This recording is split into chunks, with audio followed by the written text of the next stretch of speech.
Well, welcome back to the My First Rodeo podcast, the show where we talk to really cool, interesting, and famous people about the various firsts on their paths to success. Today is no exception. I have one of my good friends and one of my favorite comedians, Nick Harvey, on the show. And Nick is a different kind of cat for sure. Does so many things different. Dreams big, visualizes and achieves things. And I think this is going to be a fun one to have in the can. For when he goes on to even bigger things than he's accomplished so far. If you know Nick Harvey from his Dry Bar comedy special or otherwise, then I think you're going to enjoy getting to know him better. And if you don't know him, I know you're going to want to go out and check out his special and see him when he's in your town. Really a funny guy, a good man above everything else. And I learned a lot about him, even though I've known him for years. Just knowing about his backstory growing up in Jackson, Tennessee, and what that was about, and how apparently there was a time machine there because apparently they found desegregation later in life. And even though Nick is a little bit younger than me, a lot of bit younger than me, it seems like the times in Jackson, Tennessee make him seem older, seem like he lived in a different time. But certainly gave him a good perspective from which to draw for comedic purposes. So, yeah, I'm excited about these handful of interviews that I'm doing before the end of the year, mostly comedic focused. And Nick's been one I've been wanting to get done for a while. So happy he had the time, happy he was in town, happy he sat down and shared. I think you're going to enjoy this. This is me talking to Nick Harvey. Well, good to have you here, man. Thanks for coming by. I like what you're wearing. I'm happy to be here, man. Christmas season, Christmas pajamas. Shout out to my father-in-law. He sent us all matching pajamas, me and my wife and my two boys, and he's got some. So he's going to come in town. We're going to take some pictures. My son's pajamas are already too small. Oh, yeah. Maybe I could wear them. Yeah. They're so tight on him. My wife's like, they're supposed to fit. I'm like, nah, babe, these I didn't even see. What's it say? Mary? It says Marion Bright. I like it. So no double entendres, nothing like that. No. You're one of these guys, at least one of the rules of comedy when I was being told what to do in the beginning, and I know every rule is meant to be broken, is don't wear things that may distract from your jokes. But I feel like you lean into that rule or lean away from it, I should say. Yeah. I guess I didn't know that rule, and how I dress with the colors is how I always dress. Mm. And then once I become aware of marketing, I realized, this is great. This is who I am. This is my style. And this is how people know me and recognize me. And then it became to a place where people could find me in a room anywhere, especially the black guy with a high top fade with all of the rainbow colors on. So it's just something I embraced, and it's something I just stopped. You know, the funny thing is I used to think the opposite. I used to think, to not dress up on stage, you have to be ridiculously funny. You know what I'm saying? Well, when you say dress up, I do like dressing nicer than the audience. Yeah, that was a rule I heard in the beginning. Right.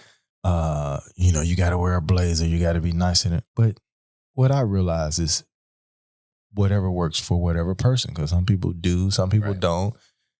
Being funny is the most important thing. Yeah, I think that's the point. And as you point out, that's how you dress most of the time. And so, yeah, I think when people have a prop, whether it's an outfit or anything else that's not part of who they are, then that draws away. But for you, that's your authentic self. Yeah, it is. It is. There has been times where I saw something that I was wearing and I was like, this might be a little too distracting. Maybe just once or twice ever. Right. Other than that, I'd be like, this is what I'm wearing. I could care less, Yeah. Well, like you said, as long as you bring the funny, it doesn't matter. Now, but what will happen is I am accustomed to getting heckled about what I'm wearing. Meaning, I love those shoes in the middle of me telling a joke, or love that shirt, you know. But that's a cool heckle. You know what I'm saying? There's a cool heckle. Or love that high top fade, you know. That's a cool heckle. Yeah, I wish anyone heckled me that nice. Maybe I need to wear more clothes so people will heckle me more kindly. Yeah. And not, hey, you got a pointy head or something like that. But how'd you get going, man? You're let's do your backstory. Where are you from? I'm from Jackson, Tennessee, not Mississippi. Jackson, Tennessee. It's West Tennessee. It's an hour from Memphis. It's in between Memphis and Nashville. Hour from Memphis, 2 hours from Nashville. Small town. It's a place where people move away and try to tell people they're from Memphis. I got you. But they're not from Memphis. It's not Memphis at all. It would be like the Palatka to... yeah. Where I'm from is a great place to shoot. Like downtown Jackson, Tennessee is a great place to shoot a 1950s period piece. Like it looks, even still. Yeah. It was blacks on this side of the track, whites on this side. It just integrated. Like segregation just ended like last week. Yeah. Where I'm from. They're working towards it. Yeah. But love Jackson though. And ironically moved from Jackson, Tennessee to another city, Jacksonville, another city named after Andrew Jackson. They're both named after Andrew Jackson. Yeah. That's interesting. Although yours, I'm assuming Andrew Jackson actually was there. I don't think he ever made it to Jacksonville, Florida. Yeah, I think Stonewall was Tennessee was, yeah. Yeah. Because that's a lot of like they have and I'm sorry, I'm popping this thing picks up everything. I'm sorry, I'm drinking this Gatorade and it's delicious. I'm glad. Which means I'm probably dehydrated. Well, I'm glad we could help you out. If nothing else comes out of this interview, yeah, man, I'm glad you got my riders, man, because Gatorade Zero is, you know what I'm saying? That's it, not too much sugar. Yeah. You'll leave with clearer pee. Yeah, this is important, man. It is. So tell us a little bit more about Jackson, Tennessee in terms of demographics and how that sort of affected your worldview that comes out in your comedy. Okay, so Jackson, Tennessee, it was weird, man, because Tennessee, I always tell people Tennessee is Tennessee is where racism goes for their family reunion. Tennessee, it's racist. And so thank goodness Jacksonville, Florida's not that way. Really? Yeah. Jacksonville. Yeah. Okay. So as a kid, literally, when I was in fifth grade, before fifth grade, all of the white kids went to their school. All of the black kids went to their school. It was completely segregated. Not that you couldn't go to those schools. People just didn't. And when I was in fifth grade, they made the busing to integrate the schools 50-50. How old are you? I am 44. This is 1990. Like, this is not 70. This is the 90s. I was starting to wonder, like, because I'm 57, you're early mid. Yeah, I'm 44. Yeah, just turned 44 a couple weeks ago. I was like, let me take he this grew up in the 50s? Yeah, that's what I have to tell people. This was 1990. Okay. This might have been like 90, 91, something like that. Did it take a while for the integration order to get to Jackson? Because that happened quite a bit earlier. It's just amazing. People, like, I remember walking to middle school and people, guys riding down in their pickup truck with rebel flags screaming nigger at us, walking to school in middle school in 1995, 96. So they're going home watching the Cosby Show. Yeah, so that's Jackson, Tennessee. Wow. People think it's like you said, this is 1996. This is what's going on. Like, we're kids walking to school. Right. So my first white friend was Tosh Newman. We're friends to this day. And when we met in fifth grade, we just hit it off and we became friends. And I would go over his house, he would come over my house, and it was just an eye-opening experience, and I'm so grateful for it because it just like when they integrated the schools, everything really changed as far as perspective and knowing and understanding because I had minimal interactions with people that didn't look like me up until fifth grade. So, I mean, were there literally different parts of town, different places people go to get their hair done, different movie theaters? No. So, the east side of town was the poorer side of town. That's where I lived, on the east side of town. The north side of town was the more affluent area of town. It was people.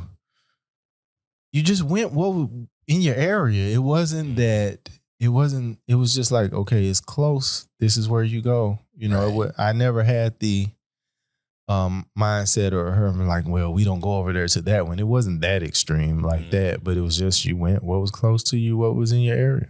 So do things, I've always wondered about this, and I've never spoken necessarily in depth with an older person who dealt with, the things back in the 50s. But since you got to do it 20 years later, I'm going to ask you, did things get better or worse when things start to integrate? Because I always feel like it should happen. It was some growing pains. Yeah. There was a race riot at one of the high schools early on.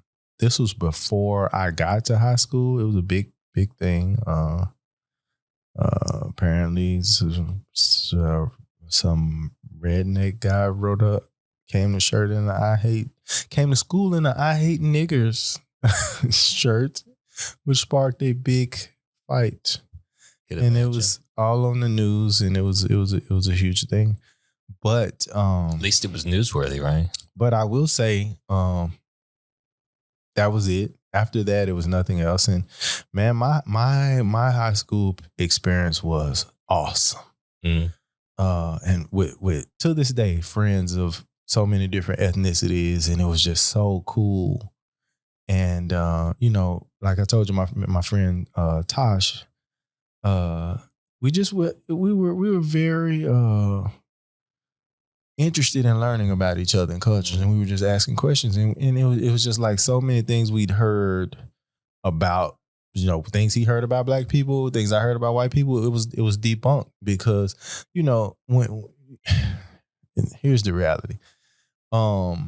In there's like my mom, she went through a lot. My mom was born in the 50s. To this day, my mom doesn't want to watch any kind of period piece about the 50s, the 60s, the civil rights, all of that stuff is triggering for her. Right. Because she lived through it. But my mom was never like racist. She never taught me that stuff. Even when she had those feelings, she would push back against them because, and just being real, she had those experiences. And I can remember times as a kid where she would catch herself and correct herself because she never won. But she saw, my grandmother was a housekeeper. And so she saw a whole lot of that stuff, but she never instilled that in me. And I can remember my mom, she used to babysit some white kids when I was younger, 3 white kids. I can't even remember their names. I was a little boy, maybe kindergarten or something. She used to babysit for somebody. But I forget where I was going with this. What were we? Oh, just to have things get better or worse. Oh, yeah. So, my high school experience, it was just super dope. Everybody was so cool. Everybody interacting, everybody kicking it. I remember prom and just how much fun guys that we had. And I remember, basketball games and all that. It was great. And I'm so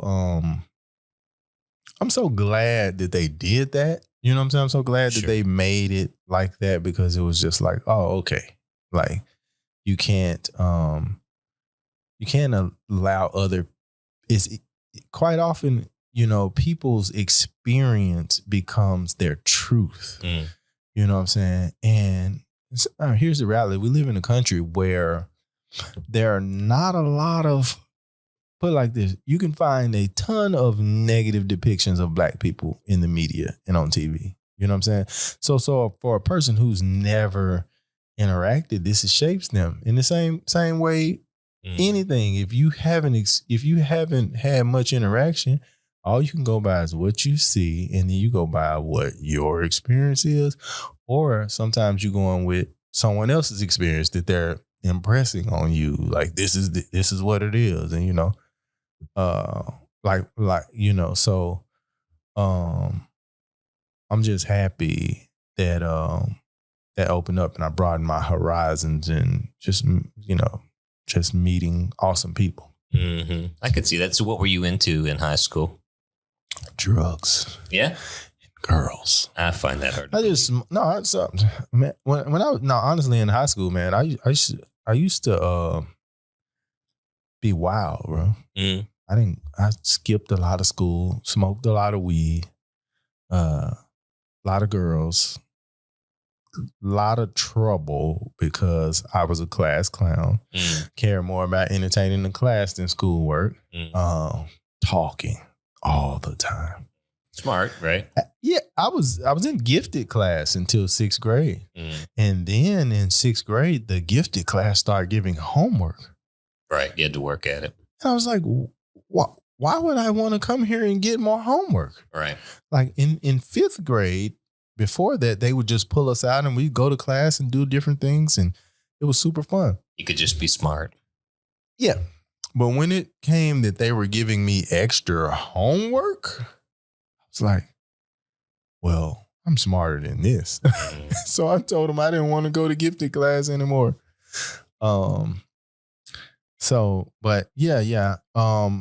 Middle school, I was a basketball star. 7th grade, won the championship starting point guard. 8th grade, championship starting point guard. I was known in the city for playing basketball. Got to when I was in 8th grade, they had the middle school jamboree at the high school, and when I say it was wall to wall packed in there, and just recently somebody told me one of my friends, he was like, before I knew your name, like he said, we came to the jamboree to see you. He was like, people were talking about you. And in that game, I hit the game winning shot in front of the whole city. So that was my name. I was just known for playing basketball. And then by the time I started smoking weed, 14, 15, the year before 8th grade, I started smoking weed. And that's when things started going downhill. And so 8th grade, won the championship 8th grade. But now between 8th and 9th grade, that's when just smoking weed every day. Got involved in a neighborhood with the wrong group of people. And by the time 9th grade comes around, I'm skipping so much school because my mom is working. You know what I'm saying? So my mom goes to work before time for me to be at school and gets off after. And dad's not around? And dad is around, but dad's working too, but I don't live with dad. Dad's in the city. My dad was involved. My dad would get me on the weekends. So through the week is me and mom at mom's house. And so she go to work. I get up and I wouldn't go to school. I'd go to the block where my friends are, smoking weed, hanging out, chilling, ended up getting, I never joined the gang, but I was affiliated with gang members because of my neighborhood, and honestly, they were my friends before they became gang members, so I wasn't ever trying to hang around them because they were gang members, but it's like, we lived around each other all of these years. But then what ended up happening is people would start to think I was, because that's who I was around.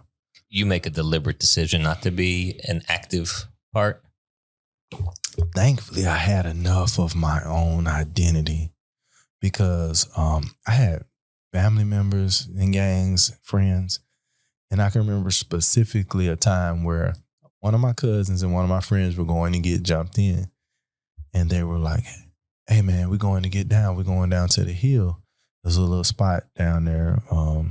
It's actually my cousin's grandfather's house, but the house is on the hill, and they call it the hill." They were like, you gonna get down? And, I had this moment and I can remember it. And it's like I stopped, I paused and I was really contemplating. And thankfully I had enough of my own identity that I didn't allow that peer pressure. I was like, nah, man, I'm good. And I think about that to this day of how different my life would have been if I had succumbed to that peer pressure and doing that. So I'm definitely thankful that my family had, even at that young age, instilled enough of my identity. One thing I've always never been is, to an extent, I'm always been a rebel. So if everybody's doing something, it's just something in me that wants to do something the opposite. Mm-hmm. So that was one of them times where that was beneficial for me. And you and I've been around some green rooms together. It seems to me that you're a person that observes. You're not the loudest talker in the green room. And I don't know, it just seems like you're observing. And even when you're on stage, it seems like you're observing and, not necessarily reacting until you've absorbed everything. I'm a people person. I love people and I study people. And I always just try to, especially in green rooms, I'm trying to feel out the vibe and see what's going on, especially if I'm I'm a person when I go, if I'm featuring for somebody, I go to the headliner and I ask them, what are your pet peeves for your green room? I don't want to step over any boundaries, you know what I'm saying? Because ultimately this is the headliner's green room, and most of the time it's no big deal or something like that. But what you don't want to be doing is doing something that is making somebody uncomfortable, and you find out you're never invited. Right. You're never invited back. So yeah, it's funny because people have different opinions of me. Like if you ever get around my family or my friends, people just talk about how wild and loud and you know what I'm saying? Mm-hmm. So it just varies from time to time of where I'm at and how I'm feeling. But most of the people who are closest to me, like would tell you I say a lot of ridiculous stuff. Just observations and yeah. Sometimes I go, my brain is a very strange place. If my brain was an actual place, I would never go there. It's a strange place. So how do you jump into comedy? When do you jump into comedy? So, like I said, I've always been a class clown. I've always been making people laugh. I used to drink a lot.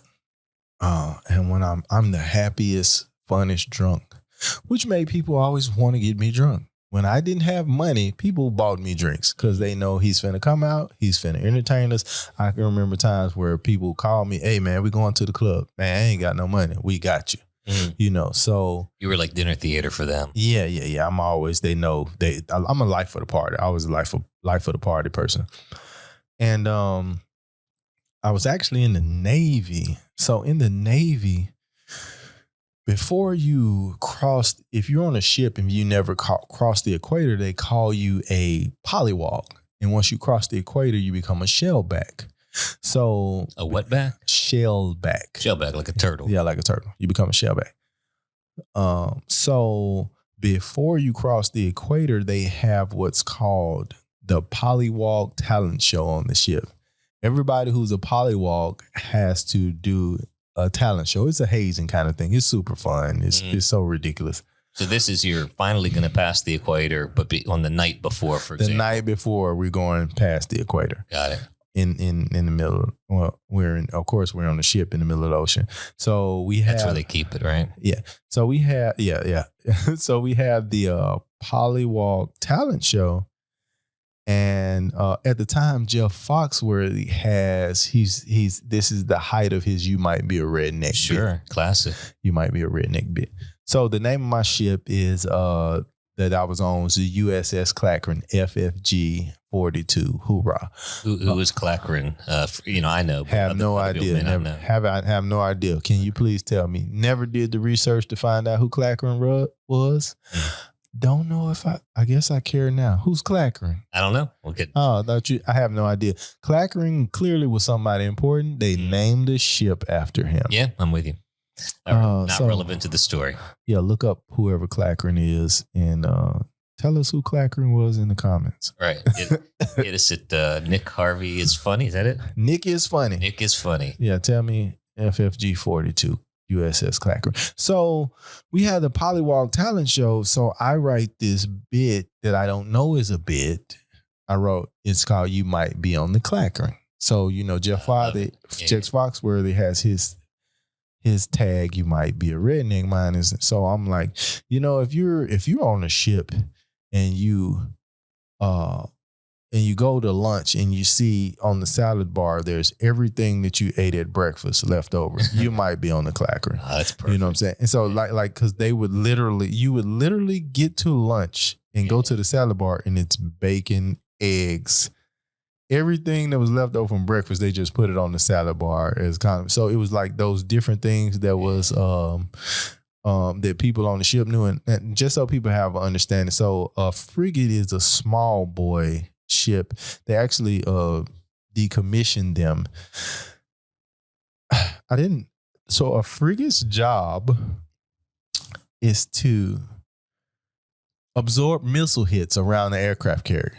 I got you. So imagine a huge aircraft carrier. They surround it with little frigates around it. If you ever seen a picture of the aircraft carrier and there are little ships around it, those are called frigates. And you say absorb. That's a nice way of saying get shot out of the water. Yeah. We are the pawns. Yeah. Our ship is the rodeo pawn in the game of chess. We are the sacrificial pawns. The opener in the comedy show. Yeah. And but a frigate is small board, 200 people on the ship. So y'all get to know each other. You're high school. Yeah, you living together. You're literally there. You cannot avoid anybody on a frigate. Like if you don't like somebody, you'll learn to like them. You're gonna have to deal with them because there is no avoiding them. And here's the thing, the beautiful thing. If I run into somebody today that I hated on the ship, we're going to give each other a hug. Right. Because we went through so much together in those 4 years on that ship. Your family. Yeah. So anyway, I do the You Might Be on the Clackering bit and it crushes. Oh, yeah. Before I know what crushing is. And that's such a great way to break in because you're relatable because you're one of them. Yeah. And all your jokes are inside jokes. Yeah, exactly. And and somebody recorded it. I didn't know, but somebody had, I think it was a camcorder at the time, and they recorded it. And so on the ship, we had our network on the ship, and they posted it on the ship network where we could watch it on the computers on the ship. And I found it and I watched it, and I ended up staying up. I watched it like 100 times over and over again, and the roar of laughter. And I didn't know what was happening, but I was just like, wow. And even at that moment, I didn't think about being a comedian. I was just drawn and locked in, and I watched it over and over and over again. So fast forward a few months. And by the way, that was it. That was your first mic, if you would say. Yeah, that was my first. Wow. Yeah, that was my first time. And so, and I didn't even consider it in my mind, it was a poem.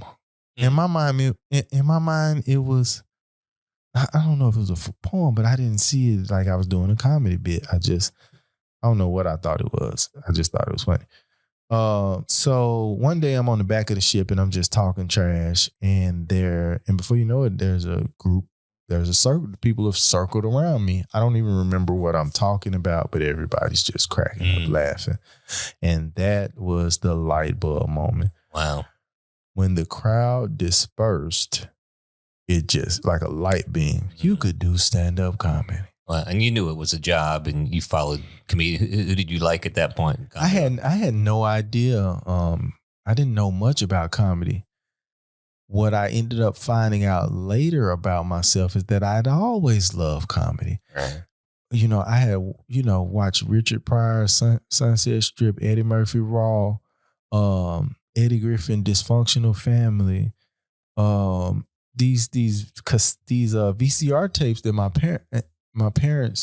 my mom had. I had watched them a million times, just thinking it was funny, not knowing that something was drawing me to this. It's like you figure out that thing, then you look back and you go, oh yeah, this has always been me. Mm-hmm.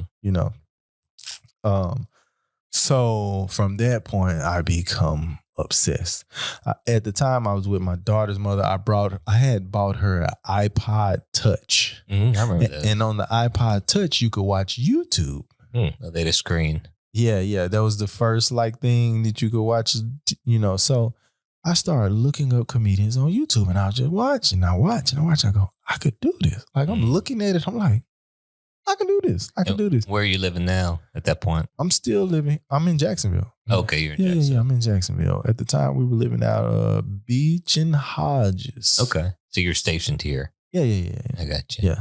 So, I'm literally staying up all night watching these videos on YouTube. But I'm terrified to tell anybody that I want to do comedy. And the first person I mustered up the energy was a friend from back home. Her name's Jessica Johnson. And I'm not sure why I told Jessica, but that's who I told. She was the first person that I said, hey, I'm thinking about doing stand-up comedy. And immediately she said, yes, that's it. Do it. Yes. Without taking a breath, she was like, yes, do it. Yep, that's you. So shout out to Jessica for that encouragement. And then when I mustered up the courage to tell my daughter's mom, she replied, well, you keep me laughing. She was like, you keep me laughing. Wow, that's encouragement. Yeah. So from that point, I found Amateur Night at the Ritz. Okay. And I signed up for the audition, and I went and auditioned. I wrote me you got 3 minutes. I wrote me a bit. Have you ever heard my Popeye's chicken bit? Doesn't ring a bell. Okay, so that was the first bit I wrote. It's a Popeye's chicken bit. And I went and auditioned. It was in front of 3 people, and they laughed, and I did it. So this was what was wild. Is the morning before my first performance, October 3rd, 2008, I'm in the car in that morning smoking a blunt, and my best friend texts me, hey, you busy? No. I said, no. He said, call me. So I called him, and he told me that a childhood friend of mine had committed suicide the day before. And not only did he commit suicide, he committed suicide in front of everybody in the projects. He called everybody and said, hey, come watch me commit suicide. And so this is the day I'm performing the first time. So get that. But so you get that information that morning, but I am having a full-on panic attack the whole day because I'm performing. So I don't really process it.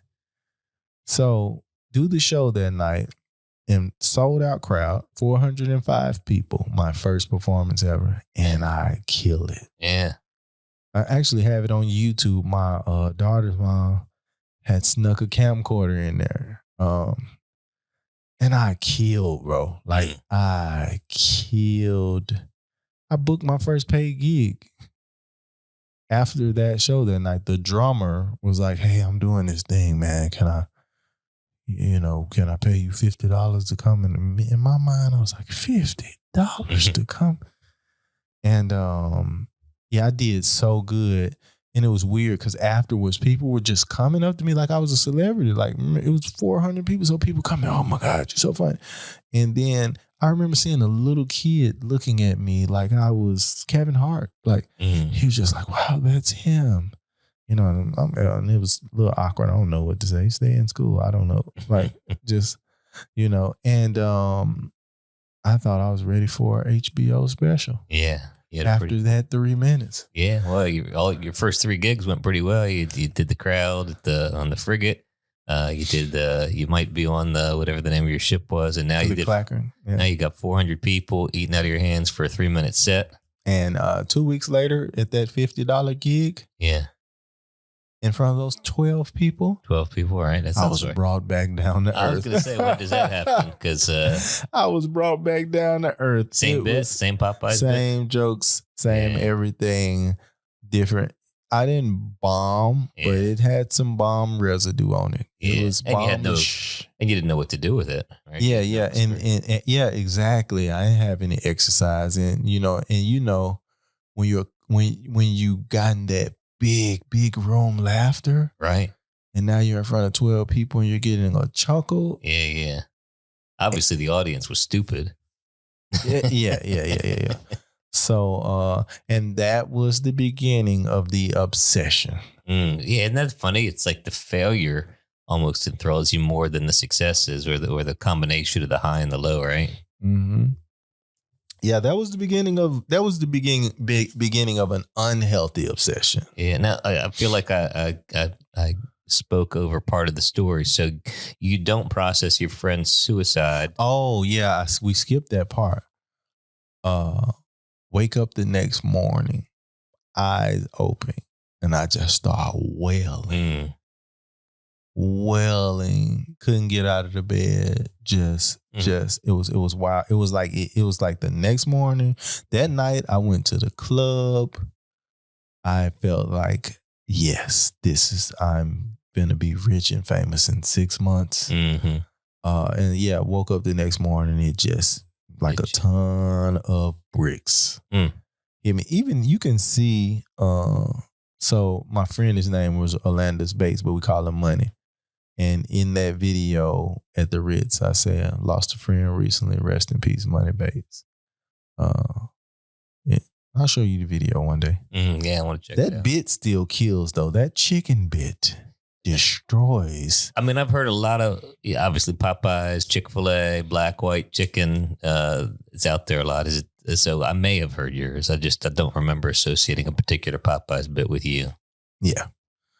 But yeah, that first bit, that first bit is like still work. It gets an applause break like 2 out of 3 times. That's good stuff. It's a fire bit, and I'm sick of it. Yeah. Is it on your special? But I did it on my special. It got an applause break on my special. Yeah, but you don't necessarily leave it alone after a special once people have heard it. Not enough people have seen it. If it was a Netflix special, right? If it's a Netflix special, I have to bury it. But for the 8 people who've seen, that's not true. I see it. For the 8 people who've seen my Dry Bar special, if I got a Netflix special, I'm gonna do the bits in that Dry Bar special. First of all, not enough people have seen it yet. Although it's always cool. I do probably every 2 or 3 months I have somebody reach out to me who saw the special. That's great. But weird thing, and this ain't no bitterness, but so many of my friends and family have never seen the special. Isn't that interesting how that happens? Yeah. Yeah, I don't know. I mean, but then when people send you things, how often do you watch them?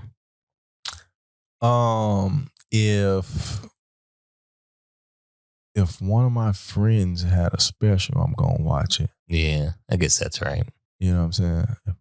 If one of my close friends did, one of my close friends just told me the other day, he says, "Man, I still haven't seen your special. Can you send it to me again?" And I said, "No." Yeah.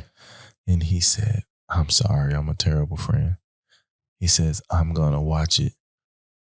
I'm gonna find it." I said, "Good luck." I told him, "I'm not sending it to you again, brother. Make him work for it." He's sitting there, he's asking me about Kevin Hart's new special. We're talking, he always gives my insight on comedy, but I understand because the Dry Bar app isn't like, it's not like Netflix. It's not like. Used to be easier to use. Yeah. Exactly. So,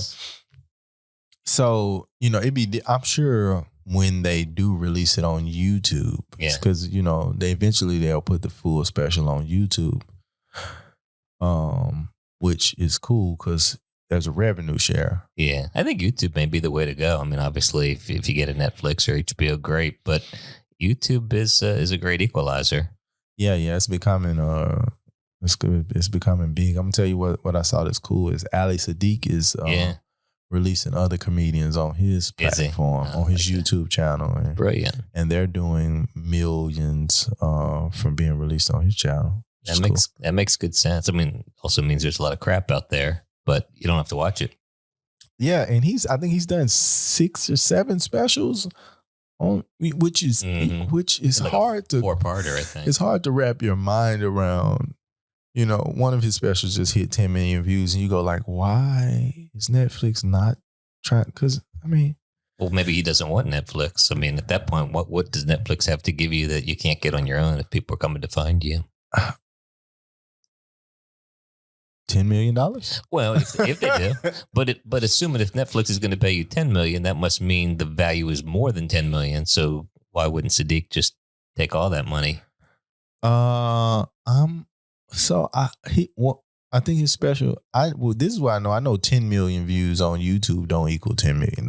Yeah, I hear what you're saying. So you need somebody that's willing to invest in the blue sky, as they say. But sometimes some people just like, I don't like the deal you're trying to give me or whatever. Right. So I'd rather stay independent. And so I respect that, I respect that. It's a weird thing because I've talked with comedians who were in, it's very public. Like Ryan Davis, he was, Netflix held his special for 4 or 5 months and then told him they didn't want it. Yeah, that happens. You lose control, right? Yeah, they held his special for 4 or 5 months, then told him they didn't want it. And then they asked him to do the Netflix is a Joke Festival. And he did it. And he said the execs were at his show and came afterwards and like, oh my God, you were so hilarious. And he realized they never watched his special because he was doing the jokes from the special. Wow. So it's just some guy or some person's perspective in one moment. Somebody being shelved. They had never even. He said they held on to it, and they had never watched the special. Yeah, people are superficial. I mean, you get that with people who know you, and then they ask some basic question about what you do, whether it's comedy wise or otherwise, and you're like, I'm not sure you actually do know me. Yeah. But from that point of, I just became obsessed with comedy. Yeah. Comedy and it was an unhealthy obsession. It was all on my mind. That was on my mind every day, all day. I was trying to find a show, get on a show. At that time here in Jacksonville, there wasn't a comedy scene.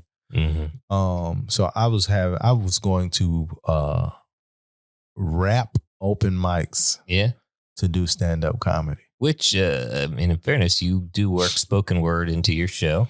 This was before then, though. Okay.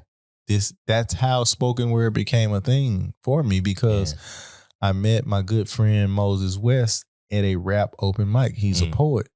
So this night I go up, I do comedy, which there was a popular radio DJ there who ran this comedy open mic. I'm not going to put him on blast, but when I asked to get on stage, first of all, I got there and he was telling people we might not have enough time, And when I said I was a comedian, he was like, oh, you a comic? And it was this weird energy. You know what I'm saying? Like, yeah, right. Like, yeah, right. So next thing you know, like, I got bumped to the top of the list. Like out of nowhere, they called me to go up on stage. So what was happening is the guy was like, let me put this guy on stage to make a fool of himself. Right. Not the best spot first. No, it wasn't. I wasn't first. You were just first. When I just went next in line and that I wasn't. He didn't tell me he was finna bump me up. I just heard him call my name. And what I realized is the guy wants to be a comedian. He was trying to do his little stuff, bombing in between.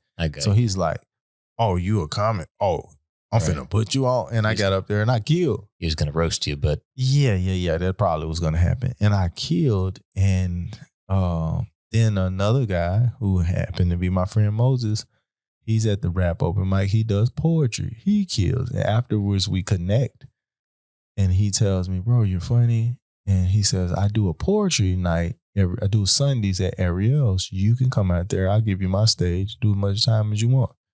And we've been best friends since. Wow. So that's been in that poetry environment is when I started writing poetry. Well, not actually. I wrote a poem when I was 14 years old.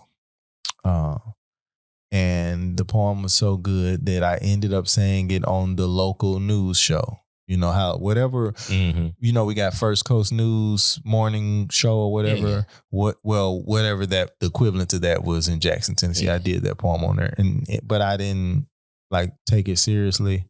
I didn't realize I had a gifting for it. My teacher went crazy, and I don't even know the series of events that ended me up on the news. I can't even remember all of it. It was all through a cloud of weed smoke at the time. Maybe that was your fuel. But so yeah, being in that poetry environment, doing comedy there, I started writing poetry, and then I remember I had my one poem, and I would do it, and the crowd go crazy, and the poets started hating on me. It was interesting. They were just like, people would introduce me. Yeah, coming to stage. I know what poem he finna do. If he do his one poem, they were shitting on you. Yeah, it was haters. But then I started realizing, oh, they're hating because I'm good. Like I'm coming in, I'm getting more. People are receiving me better than them, and they've been doing it forever.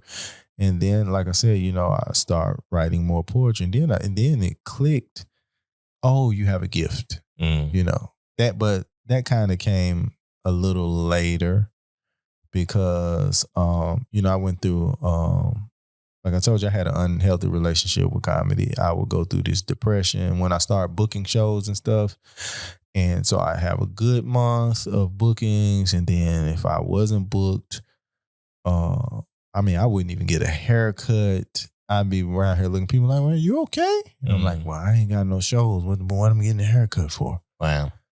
So it was just, and it's like that for most comedians are absolutely addicted to this because it's intoxicating, being the center of attention and everybody laughing. And then after the show, people want to drink and smoke weed and girls want to have sex. And see, I haven't reached that part yet. Am I on the wrong line? It's coming, Mike. I get people want me to buy him a drink. It's not all it's cracked up to be. Yeah, I hear you. Eventually, and that's what ended up happening for me. I literally early in my comedy career, I got burnt out on the lifestyle because I was out every night and I was in a spot and drinking and girls. And then doing the same thing the next night. And then doing the same thing the next night. And then once I started working with celebrities who I thought I wanted their lives, it ended up the same thing. I was seeing, oh, you are famous and you've been doing this for 20 years. And you're doing the same thing I'm doing. Just getting burnt out. Yeah. Yeah, it's just on a different level. We perform. Afterwards, we go to a club. We drink girls. Yeah. Next night, perform, club, drink, girls. The next night, by night number 3, I remember my first time working with a celebrity. By the 3rd, we started on Thursday. By Saturday, I was like, it was an eye-opening experience. It was just like, oh, you think you want this life, but it's nothing but vanity. What role does all that take in costing the first marriage? Oh, first of all, we weren't married. We were together 6 years, and comedy played a huge role in the reason we're not together. Because not uncommon. First of all, I was a hoe anyway. But it's one thing when you're chasing women, but once you start doing comedy, women are chasing you. It's a whole different. You come off stage and it's taking candy from a baby. It's so that. It was huge. It played a huge role in why we weren't together. I remember Dom Herrera came to the workshop when I was maybe not even a year into comedy, and Dom Herrera's a mixed bag for sure. But I remember him saying, and I'm sorry, it wasn't Dom Herrera, it was Carlos Mencia. So I meant to say, who is a mixed bag, and he's like, comedy will cost you, jobs, it'll cost you your marriages, and he just went on and on, and. I was married at the time. I'm divorced now. And when I think back, a lot has changed. Obviously, my life, from the outside looking in, maybe hasn't changed all that much. But I think he's right. I mean, it is intoxicating. It is addictive. It does challenge your priorities, doesn't it?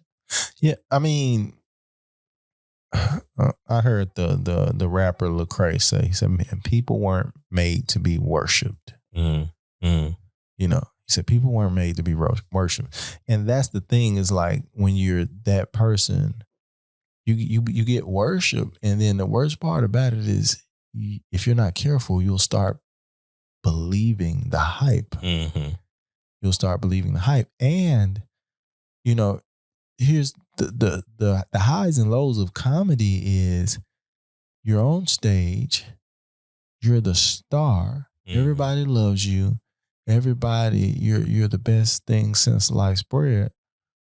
But the next morning you got to go to work, or you got to go home where you're a bad boyfriend or bad husband or a bad father. Or even if you're not a bad husband or father, you're just dad. You're not worship. Yeah, you're just dad. So and no support. I mean, I suppose if you become famous, and it happens gradually, then you have a support mechanism. You have handlers, you have people. But for us, it's just us and a stool and a microphone. And, whatever temptations there are, whatever, consequences there are of the temptations you give into, there's, nobody there to pick you up or support you or even hold you accountable. Yeah. Yeah. So it's, man, it's like people look at this and it looks so glamorous from the outside. And I'm so grateful to God just for opening my eyes that I love comedy, but I don't need it. And has that made you a better comedian, do you think? It's made me a better man. For sure. And I believe being a better man makes me a better comedian. Now, you just have to gauge what you consider. Being a better man is far more important to me than being a better comedian. What good is it being the best comedian in the world and you're failing at being a man, being a father, being a husband? What good is it if you're the best comedian in the world and you can't look in the mirror and love that person? And, right. And I know, I mean, we're in the room with these people that have the world at their fingertips, but I can look in your eyes and see. Vacant. I can see you're not happy. I can remember, there might have been last year I was working with said celebrity, and this guy's been around so long. Great guy, super cool.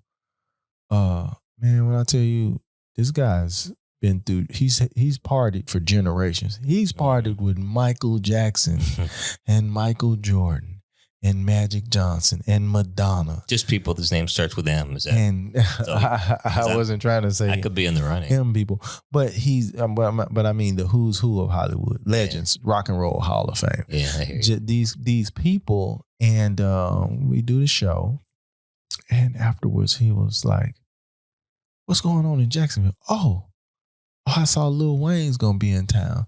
Is there a Lil Wayne? Lil Wayne ain't having no after party. And in my mind, I'm thinking, you're almost 60 years old.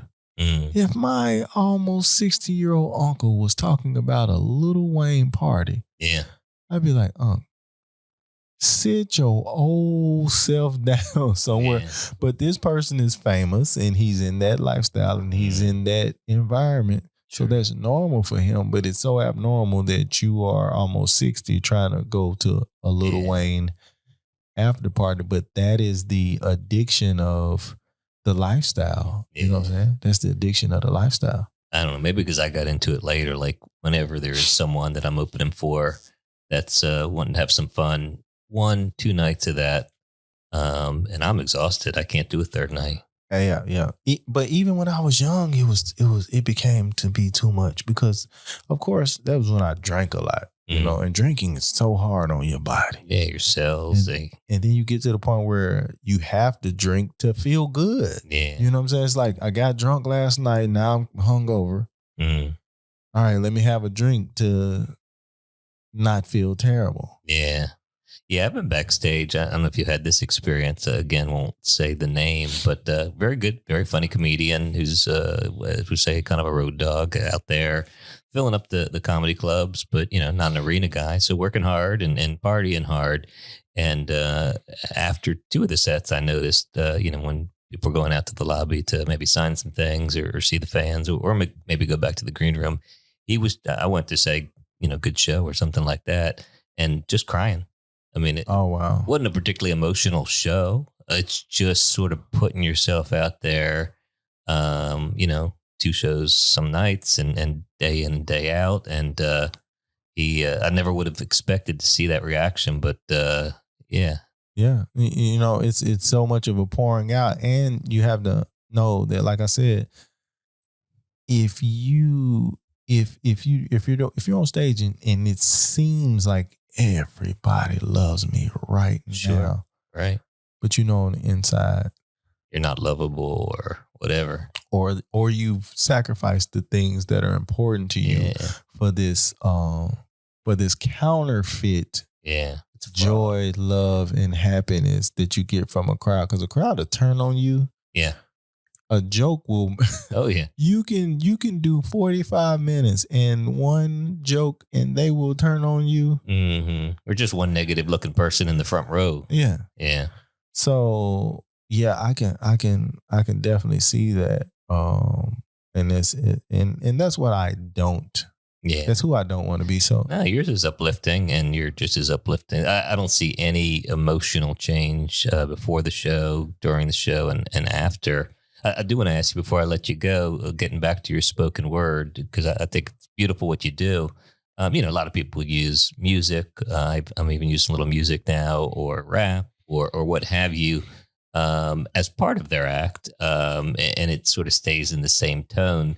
Your spoken word, at least when I've seen you do it, is serious and not comedic at all. mm-hmm. Is it talk about sort of why you do that, how you do that, and what you think it does to the audience? So this is what I've learned.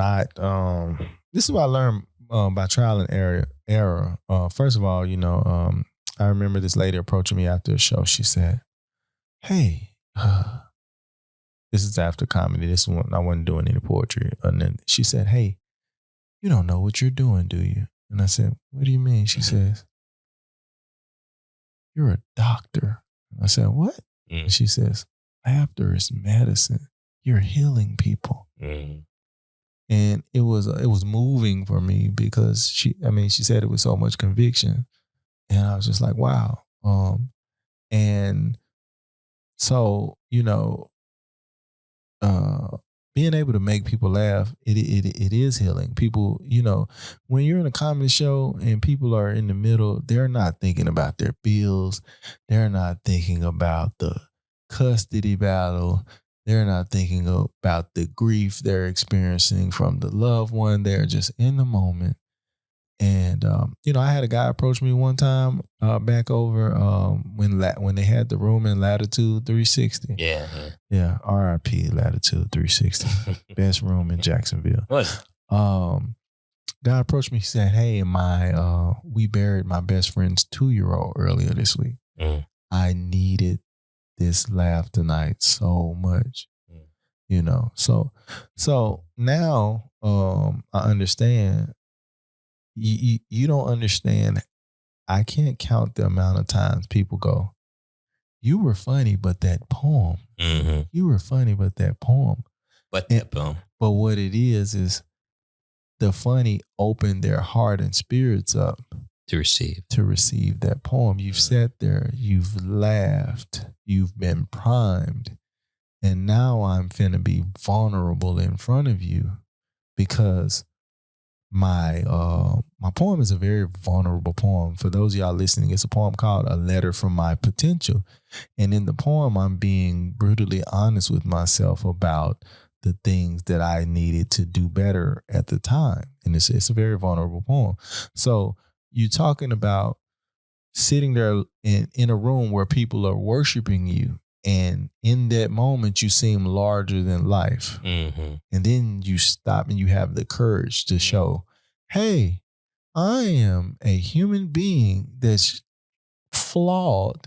And let me air out all of these flaws in hopes of affecting and encouraging you that, you can still move forward and follow goals and dreams, but, don't settle in your dysfunction." You know what I'm saying? You're kind of bringing that relatability to its ultimate point, where you're like, I'm a mess up just like you. Now, there have been times where it's terrifying to switch gears like that. You have this, are they going to receive this? You just laugh and now you're trying to be serious or whatnot.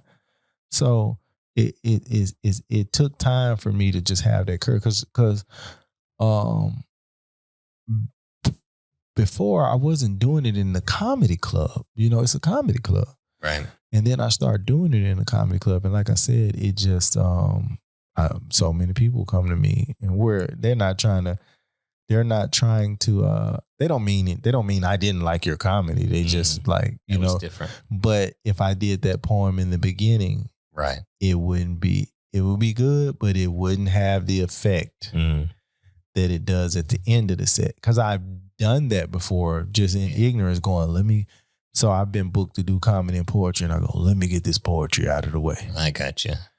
That may make sense in that audience, but no, it works beautifully with comedy, at least in my experience. And I knew you had a deliberate thought in mind, and I'm interested to hear how you do that. So, I always enjoy seeing it, and I'm always excited, even if I don't get to watch the whole set, to make sure I get there by that point so I can see not just the poem, but also the transition. I appreciate that, man. I appreciate it because, like I said, man, sometimes it's sometimes I've been like, I can remember working with Tommy Davidson. I'm like, am I going to do this poem? Mm-hmm. And then I go, yeah, I'm doing my poem. Yeah. And it goes phenomenal. Well, and for people that are used to spoken word, and I'm kind of a chameleon. I'm in so many different communities, so I get to see a lot of beautiful things like spoken word. A lot of white people don't get to see it. So for them, it is eye-opening and maybe even piques a curiosity to go check out more of it. And of course, for the community that sees it all the time, they're like, oh my gosh, he's doing that and this. So, I mean, it speaks to everybody. It's funny you say white people haven't not experienced a lot because they don't even know what to call it. Oh, yeah, your rap rhyme thing that you... I just called it a poem, so I'm probably not much better. No, that's exactly what it is. It's a poem. Yeah. It's spoken word poetry. It's a poem. Yeah. But they don't know what to call it. The rhyming thing that you did. Without the music. Oh, man, it was just so... But, the beautiful thing about vulnerability is it just transcends age, race, ethnicity. I've had a 60-year-old white man come up to me and go, that poem was for me. Yeah. I've had a 19-year-old black girl come up to me and go, that poem was for me. Yeah. And the truth of the matter is the poem was for me. Yeah. That's the best work, is the work that you write for you and then it means something to someone else. The poem was for me. But you know what? Now as a writer, even with my jokes, even to this day, 17 years in, I still have a pre-show anxiety attack. But I always stop and I say, God, get what you need to get to the people. Take myself out of the middle, trust in the gifting more than myself. Yeah. Because it's a gifting. It's a gifting. And if people would know and understand that, that's how I stay humble. Mm-hmm. Imagine Shaquille O'Neal bragging about being tall. Mm-hmm. Mm-hmm. Man, I'm so tall. Mm-hmm. Man, y'all can't be tall like me. Mm-hmm. Look how tall I am, man. Like, man, listen, man. Don't nobody do tall like me. You sound like an idiot. Mm-hmm. But that, how comedians are, is like, yeah, you can work hard, but ultimately realize this is a gifting God gave you. But it's for me, this is what I believe. It's not just the ability to make people laugh, and it's not even the ability to make people laugh. It's really the fact that people will stop and listen to you for whatever reason. Mm. It's a gift in the Bible. It's a gift of prophecy, and not just like prophecy, like telling the future. It's a speaking gift that you've been giving that people will stop and listen to you. Now, but as comedians, we have this third eye, so what comes with that is ability to see things other people can't see. And we see things for what they are in a sober eye and light. That's why comedians are depressed, because they can see things for what they really are. And it's just like, oh my God, the world is terrible. And if you lock in on the things that, most comedies comes from a place of disgruntledness. Yeah. Let me tell you what's wrong with this. Let me tell you what. So, what there's got to be a funny part to help us cope, right? Yeah. So, yeah, man. But I love the craft, bro. Well, it loves you, and you do have a gift. I don't know that the same is true of everyone that does comedy, but certainly people that reach the level of comedian. Isn't it? We got time to talk about this for a quick second. Of course we do. Isn't it? Comedy's such a weird thing, bro, that there are people making a living doing this that I don't even think are comedians. Yeah. And I don't know if they think they are or don't think they are. Again, there's plenty of funny people out there, and it's great that it's so accessible. But it means that anybody that can get in front of a mic and you can get a comedian. You can get up there and just do a thing, and people laugh, and people think that's comedy. And we're not laugh. I mean, yeah, and for me here, this is like there are people here in this city, who they're great people, super cool. I hate their comedy. And I can't, the hardest thing is separating, because I love the craft so much. I be feeling like, man, look how you're treating my girlfriend.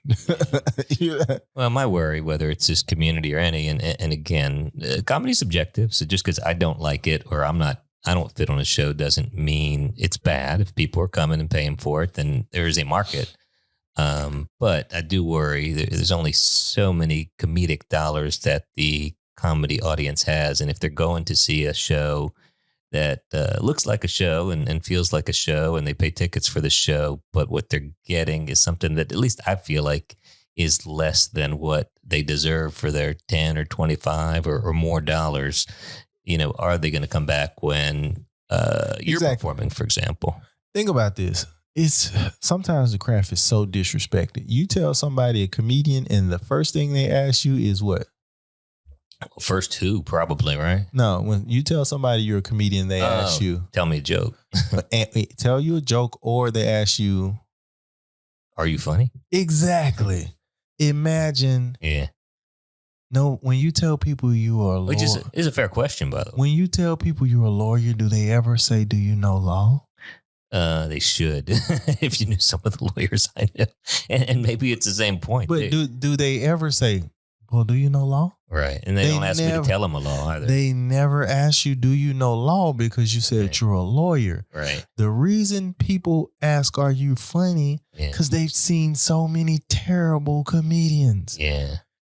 They've seen so many terrible comedians that when you say you're a comedian, it doesn't mean you're funny to them. I think maybe the craft or maybe it's a branch of the craft is just to watch cringiness. And it's not like alt comedy is a thing. And maybe even some of the stuff I do qualifies as alt. But I think there's something that some people really thirst for in this day and age of TikTok and, those shows where people just, whatever, hurt themselves or whatever, that people like to see pain and painfulness and weirdness.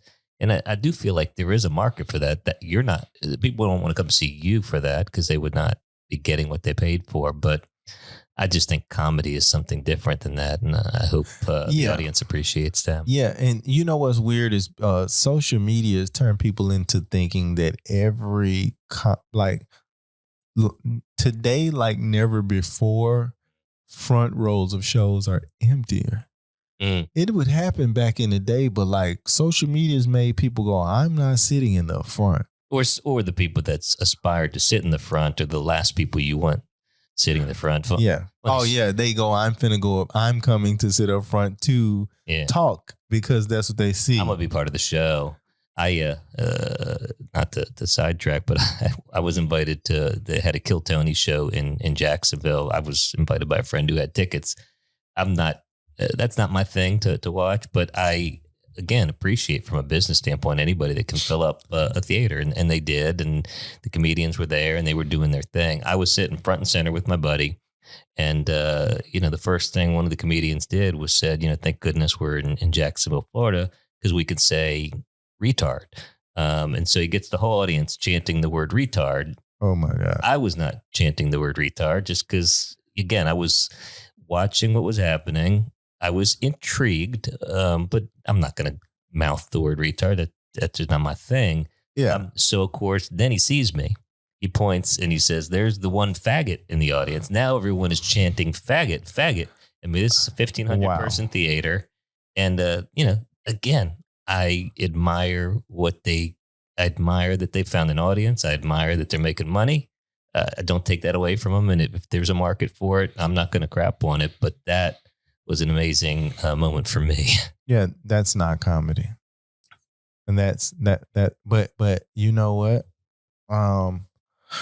What are you gonna say to that person that's making all of that money? Yeah, what do you or to the people who paid to see it? And then what happens is you have that person that thinks that's comedy, and their ego is being fed, and they're touring with this, and they really think they're doing it. Well, and then who am I to tell any of those other 1,400 and 900 or 99 people that they're wrong? That what you do is better than what they do, or what I do is better than what they do. But what'll end up happening is that person could never do an hour special like the pure raw form of comedy. So a lot of crowd work. So, for me, I love the craft so much. Like me, I don't even for me, I love that it's just me, the microphone, and people. I don't need music cues. I don't need props. I don't need any of that.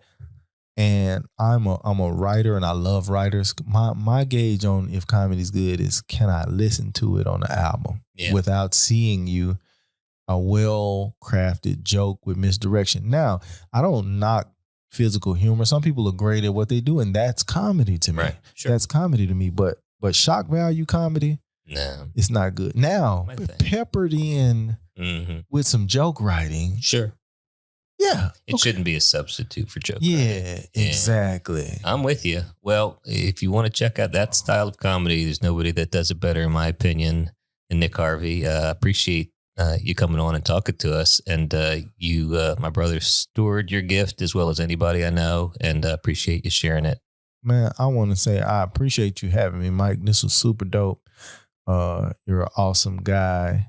Love what you're doing around the city. Love the opportunities you're creating for people, man. And keep going and keep doing it. And yeah. Thanks, brother. Appreciate you. You too.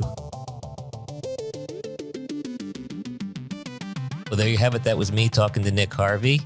A lot of surprises in there, a lot of different things. We don't talk to comedians that often. We're talking to a few lately in December of 2025, and he's one of them. But the stories, the way comedians create, how they got into it, it's different for everybody. And comedy is very popular now, whether you're a comedian listening to this, or whether you just love comedy, or whether you enjoy comedy and see that it's become so big and so present, and so many different people are entering it from different perspectives. It's fun to see. Certainly fun for me as a comedian, but I hope it's fun for everybody. And Nick and I talked a bit about the comedy scene, and the comedy scene in Northeast Florida is not that much different than other places. There's a lot of new people getting into it, and some successfully, some not successfully, and some that are, having opportunities or creating opportunities to their credit, but are definitely changing what the comedy audience is expecting and what they're delivering. It's a different product, I would say, than what Nick Harvey offers, than what I try to offer. And, maybe there's enough room for both markets, or maybe the market is moving, and maybe it's moving away from that type of joke writing. But I hope not. I think what Nick offers is a real gift. And there are a lot of others that really steward that gift in the way that Nick does, and others do. And that's what I aspire to do. That's what I aspire to see. And I hope you'll check Nick out. And I hope you'll enjoy his comedy. Hope you'll support him, and really look out for him to do great things going forward. I do hope that you will subscribe if you haven't already. I hope you'll share this episode, and I hope you'll come back and join us next time on My First Rodeo.